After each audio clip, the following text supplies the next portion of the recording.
O Mineirão já virou baile. Gabigol! Gabigol! Gabigol! Tá lá! Zelou!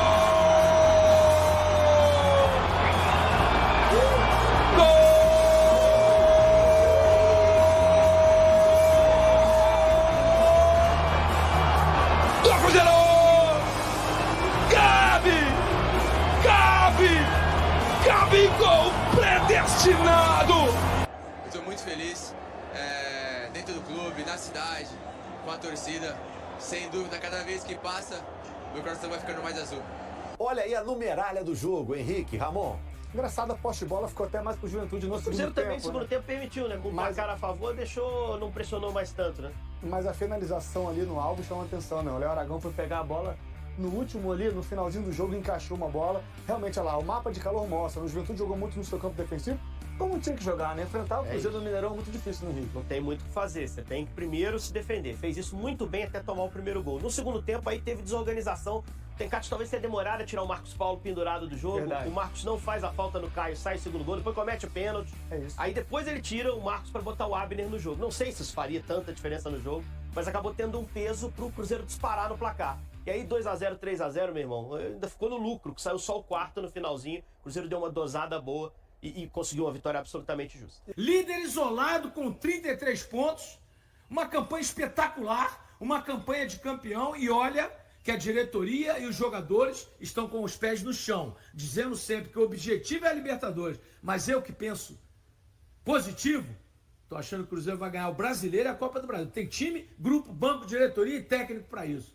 Gente, 4x0 no Juventude, 4x1 no Grêmio, 2x0 no Fluminense. 10 gols e tomou apenas um em 3 jogos. E está diminuindo a distância para o Flamengo em saldo de gols. Mas o Cruzeiro hoje é líder. Se o Flamengo empatar ou perder para o Fluminense, um abraço. Gabriel Barbosa é o assunto do jogo. Não tem jeito. Tá na thumb aí, você clicou. Gabriel Barbosa é o assunto do jogo. E pra mim ele foi premiado, primeiro pela postura profissional que ele tem tido, de não encher o saco, de não reclamar de ninguém que tá no banco e de entender que hoje o Cruzeiro, ele é reserva de 2 caras. Gabigol, ele é reserva do Caio Jorge e ele é reserva do Matheus Pereira. Ou seja, ele vai ter minutagem, irmão. Ele vai jogar pra caceta. Hoje o Matheus Pereira foi poupado, ele vai lá, vai, joga, mete os seus gols, chama pra si a responsabilidade, se entende com o Caio Jorge. Aliás, eu acho que não só Caio Jorge e Gabigol podem jogar juntos, como eles se complementam, assim, tem características que tem a ver um com o outro, e a confiança vai voltando pro elenco do Cruzeiro como um todo, vai voltando pro Gabigol. É excelente fazer gol num jogo como esse, dá pra ele, o Gabigol a gente sabe que ele demanda muito essa questão da confiança, né, chegou a 16 participações em gols na temporada, não é qualquer coisa, tem jogador aí que não vai bater 20, não vai ter atacante titular de Série A do Campeonato Brasileiro que não vai bater 20, o Gabigol já tá com 16 e é reserva, enfim. Acho que é muito importante pro desenvolvimento desse Cruzeiro ter banco também. É um cobertor curto, né? O elenco do Cruzeiro ainda está se desenvolvendo. Vai ter o retorno do Matheus Henrique, talvez alguma outra contratação. Mas ter um Gabigol no banco é importante para jogos como esse. Você escolhe não ter o Matheus Pereira, tem um reserva que vai lá e é muito efetivo. A segunda história desse jogo, obviamente, é Caio Jorge. Tava um jogo enrolado, tá? O Juventude estava se defendendo muito bem, conseguindo incomodar o setor ofensivo do Cruzeiro, se fechando bem, inclusive parando o jogo com faltas de vez em quando. E acho que aí, até um ponto positivo do trabalho do Tencate, entendeu o que tinha que fazer depois do primeiro gol. A coisa meio que sai do prumo, né? Mas entendeu o que tinha que fazer ali, não tinha muito pra onde fugir. Tava incomodando o Cruzeiro, só que depois que a bola entra pela primeira vez, as coisas mudam. E aí também tá a fase do Caio Jorge. Tá mais uma vez o banco, que eu acho que o Eduardo é parte fundamental desse início da jogada, né? Aí o Marquinhos também leva na linha de fundo, cruza. O Caio Jorge domina e aí tem um pouco da fase, né? Ele domina, já tenta finalizar, tenta dar um voleio, né? No voleio a bola para no pé do Christian, o Christian vai lá e faz o gol, faz um 1x0. Que também soma-se, já que eu tô falando aqui de Caio Jorge, vou falar um pouquinho mais ainda, mas soma-se aquilo que a gente tem falado do Christian, né? Cada vez mais como um cara na ala, mas que consegue fazer esse diagonal pra dentro, pra pisar na área, pra finalizar, pra fazer gol, pra dar assistência. Acho que o Christian tem sido um diferencial muito bom. A ver como será o Matheus Henrique quando retornar. Eu acho o Mateuzinho mais jogador que o Christian. Mas o Christian tá indo muito bem. Como é que vai ser? Matheus volta no banco? Vamos entender? Vai ter seu espaço para ganhar a titularidade ao passar do tempo? Eu acho que sim. Acho que o Matheus Henrique volta no banco e vai ser uma puta de um reforço, né? Pro elenco como um todo e podendo até ganhar a vaga. Voltando ao Caio Jorge, não é só fase, né? Eu acho que também é um centroavante extremamente solidário. Se você parar pra pensar, cara, ele dá uma assistência pro Gabigol, sofre o pênalti e deixa o Gabigol bater. Cara, isso é muito maneiro. Isso é sinal de elenco. Isso é sinal de grupo. Isso é sinal dos caras estarem juntos.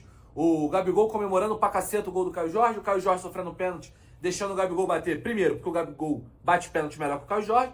E depois porque é um reserva que também tem a sua minutagem. Precisa desse ego, né? Inflado um pouco. E por último, terceiro ponto aqui disso, da nossa conversa, cara, eu falo isso muitas vezes nos vídeos e nas lives. Quando um time reserva, quando os jogadores reservas entram em campo e conseguem impactar e conseguem repetir o modelo que os titulares conseguem fazer, isso mostra como o elenco está girando bem. Falava isso para os meus amigos lá daquele Flamengo de 19, isso serviu para o Botafogo do ano passado e hoje a gente viu, né? Tanto nessa rodada não foi, né? Não teve o Fagner, né? Não teve o Cássio, mas entrou o Eduardo, entrou o Marquinhos, entrou o Gabigol. Então, enfim, os caras conseguiram dar rodagem de um Cruzeiro que foi muito bem no segundo tempo, né? Senhor do jogo. E não é à toa, é o líder do Campeonato Brasileiro, é quem joga um futebol muito efetivo e muito bom de ser jogado e muito bom de ser visto também. Cara, que momento mágico é esse que nós estamos vivendo, Nação Azul? Mais uma vitória do Cruzeiro, mais uma goleada 4-0. O Cruzeiro que começou o jogo com um pouquinho de dificuldade, porque o Leonardo Jardim deu uma mexida no time, mas com pouco tempo os atletas foram se entendendo. Sentimos no início do jogo um pouquinho da ausência do Matheus Pereira, que era o armador, o Wanderson, que também é um cara muito importante pro Cruzeiro. E hoje, o Jardim oportunizou o Gabigol, não jogando exatamente no início do jogo na sua posição ideal, que ele gosta mais como centroavante, ali é o Caio Jorge, jogando um pouquinho mais longe da área, jogando um pouquinho mais aberto, mas jogou muita bola. Hoje talvez tenha sido o principal nome do jogo, com 2 gols. E isso mostra o quanto o elenco do Cruzeiro está unido, o quanto todo mundo está jogando pelo grupo, pela instituição e não por si. E como mais uma vez o Leonardo Jardim tem o time do Cruzeiro na mão. Cara, nós mal falamos o nome do Léo Aragão durante o jogo. O Cruzeiro não sofreu sustos hoje contra o Juventude, como deveria ser. Uma vitória que o Cruzeiro vence e mais do que convence mais uma vez. É o que a gente fala. Hoje o time do Cruzeiro é um time tático, é um time técnico, é o time que tem um entendimento do jogo. Igual o Deleon estava falando aqui agora, o Cruzeiro teve menos posse de bola do que o Juventude, mas quando está com a bola tem produção, tem movimentação, tem criação de jogadas. E uma outra coisa que nós comentamos aqui, não sei se foi o Deleon, não sei se foi o Washington, ou não sei se foi o torcedor, mas que é um comentário muito pertinente. Por que o Leonardo Jardim começa o jogo com aqueles 11 iniciais e demora muito para mexer? Porque o time cai a qualidade cai. Quando não está o Matheus Pereira, quando não está o Wanderson, e eu não estou desmerecendo os outros jogadores não, mas é uma realidade, é um fato. Então às vezes ele segura muito a alteração para o time não cair de produção. Mas de qualquer forma hoje, de coração, tá, irmão? De verdade, tem uns caras aqui que hoje merece cobrança, merece. Poderia citar alguns erros aqui, poderia falar alguma coisa, mas não vou falar, irmão. 4-0 contra o Juventude, líder isolado brasileiro. Até então o Flamengo não entrou em campo ainda, 6 pontos de vantagem. O Cruzeiro está enchendo os olhos do torcedor, está enchendo os olhos da mídia e está causando preocupação nos adversários. É continuar com humildade, continuar com os pés no chão, jogo a jogo, coração na ponta da chuteira, pra gente aí, como um bom mineirinho, viu, Washington Luiz? Quietinho, comendo pelas beiradas, e na hora que vocês assustarem, o Cruzeiro tá beliscando alguma coisa. Que vitória do Cruzeiro! Uma vitória mais que importante, comemorada bastante por todos. E, claro, né, fica aí essa preocupação quanto ao Lucas Silva. Vamos aguardar esse exame de imagem, né, essa ressonância, para saber todos os detalhes, né? Claro que uma entorse no joelho sempre causa preocupação em todo mundo. A gente repete, né, aquela avaliação ali inicial de que Não parece ser uma lesão muito grave, mas se tiver aí algum probleminha, pode perder sim, né? Alguns jogos nesta sequência, tomara que não tenha nada, né? Que tenha sido só um susto, e aí, quarta-feira, ele já ficaria à disposição do técnico Leonardo Jardim para o jogo contra o Corinthians. Acho que isso aí já é mais difícil, né? Mas que não seja realmente nada grave. Vamos acompanhar. O Cruzeiro já treina nesta segunda-feira, treina segunda e terça apenas. Terça viaja para o jogo contra o Corinthians na quarta, tendo de volta Cássio. Não teve nenhum problema aí de suspensão, eram 2 jogadores pendurados, o Lucas e o Caio. E o Cássio vai voltar para jogar contra o Corinthians, hein? É o reencontro lá. Imagina como que vai estar a turma do Corinthians. O negócio lá não está muito bom. E que o Cruzeiro possa aproveitar aí esse momento do Corinthians para seguir com esta grande campanha na Série A do Campeonato Brasileiro. A gente fecha o vestiário aqui, Valu, tudo dito, e tendo, repito, qualquer novidade, a gente vai trazer sobre o Lucas Silva, né, aqui na Samuca TV e também no nosso Central da Toca. Valeu, meu amigo, um abraço. Valeu. Ô, Samuca, só antes de você encerrar mesmo, a respeito do Fagner, que foi uma pergunta muito recorrente aqui no chat. Para que o Fagner jogasse, o Cruzeiro teria que fazer um depósito para o Corinthians? Como é que é essa situação, já que é um jogador que pertence ao Corinthians? Samuca, por favor. Sim, a gente está até apurando aqui, mas com certeza tem algo, porque o Corinthians ainda paga uma parte do salário, né?